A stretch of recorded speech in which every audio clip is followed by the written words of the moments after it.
कामचोर देवरानी। एक बार की बात है, सुषमा अपने पूरे परिवार के साथ खुशी खुशी मोहन नगर में रहती थी।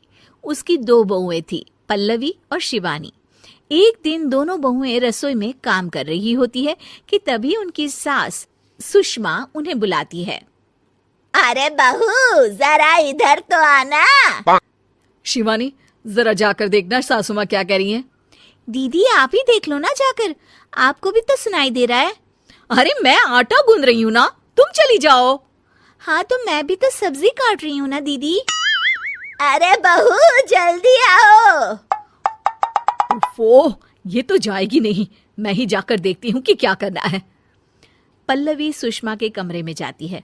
जी मम्मी जी, क्या हुआ?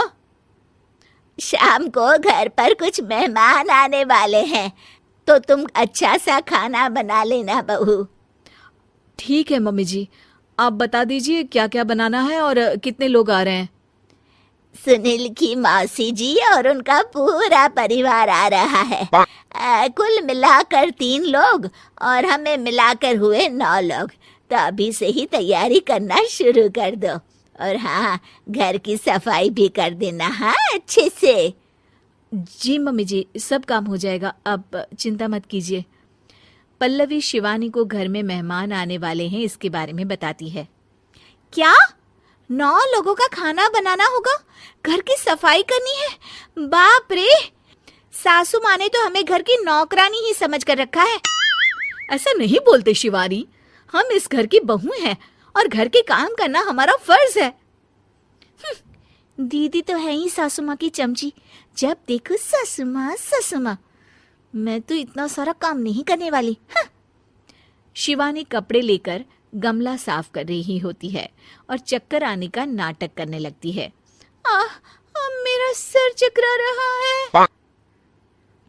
तभी वहां पल्लवी और सासू माँ जाते हैं। अरे बहू, क्या हो गया तुम्हें? मम्मी जी, बहुत तेज सर में दर्द हो रहा है। तुम एक काम करो शिवानी, आराम कर लो।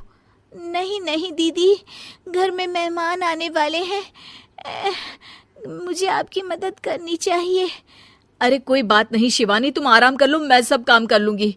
ठीक है दीदी, अगर आप इतना कह रही हैं तो आराम कर लेती हूँ। शिवानी आराम से अपने कमरे में मैगजीन पढ़ रही होती है। इसे कहते हैं आराम की जिंदगी। इतना सारा काम। चलो, सारा काम खत्म हो गया, शिवानी को देख आती हूँ। शिवानी अपने कमरे में ईयरफोन में गाने सुनते सुनते सो जाती है और उसके साइड में मैगजीन भी रखी होती है। पल्लवी वहां आ जाती है और वो सब देखती है। ओहो, तो मतलब सब काम चोरी का बहाना था। अभी बताती हूँ इसको। घर का सारा काम मुझे करना पड़ा और ये महारानी यहाँ मैगजीन पढ़ रही है, गाने सुन रही है। पल्लवी रसोई से एक प्लेट और चम्मच लेकर आती है और शिवानी को थाली बजाकर उठाने लगती है। शिवानी अचानक से उठती है।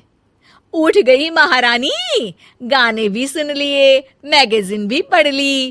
तुम तो बहुत बड़ी झूठी निकली शिवानी। तुमने सर दर्द का बहाना बनाया ताकि काम करने से बच सको।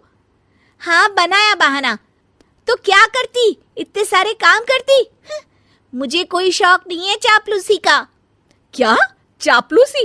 तुम्हें लगता है कि मैं सारे काम चापलूसी के लिए कर रही हूँ? और नहीं तो क्या। तभी वहां सासू माँ आ जाती हैं। अरे बहू, वो लोग बस आने ही वाले हैं, तुम तैयारियां कर लो। जी सासू माँ, तुझे तो मैं बाद में देखती हूँ। सब खाना खाने बैठते हैं और खाना शुरू करते हैं। तभी सुनील की मौसी बोलती है। वाह भाई वाह, खाना तो बहुत ही अच्छा बना है सुषमा जी, एक एक चीज में क्या स्वाद है। ये सुनकर शिवानी मुंह बना लेती है। उसे अपनी जेठानी की इतनी तारीफ रास नहीं आती। आपकी बहुएं तो बहुत ही अच्छा खाना बनाती हैं। हाँ, बनाती तो दोनों ही अच्छा है, पर आज ना ये सारा खाना बड़ी बहू ने बनाया है। छोटी बहू की तबीयत ठीक नहीं थी, सो इसलिए। मानना पड़ेगा सुषमा जी, आपकी बड़ी बहू तो बहुत ही गुणवान है। पल्लवी की तारीफ सुनकर शिवानी को जलन होती है। पल्लवी ये सुनकर खुश हो जाती है और शिवानी की तरफ देखकर उसे चिढ़ाती है। कुछ देर बाद मेहमानों के जाने का वक्त हो जाता है। मौसी जी सबके लिए उपहार लाई होती है। वो सबको शगुन के पैसे देती हैं और अंत में पल्लवी के पास आती है। तुम्हारे लिए शगुन का लिफाफा तो है ही, पर बहू तुम्हें एक और उपहार भी मिलेगा इतना अच्छा खाना बनाने के लिए। मौसी अपने सोने के कंगन निकालकर पल्लवी को पहना देती है। ये लो, ये मेरे मनपसंद कंगन है, अब से ये तुम्हारे हुए।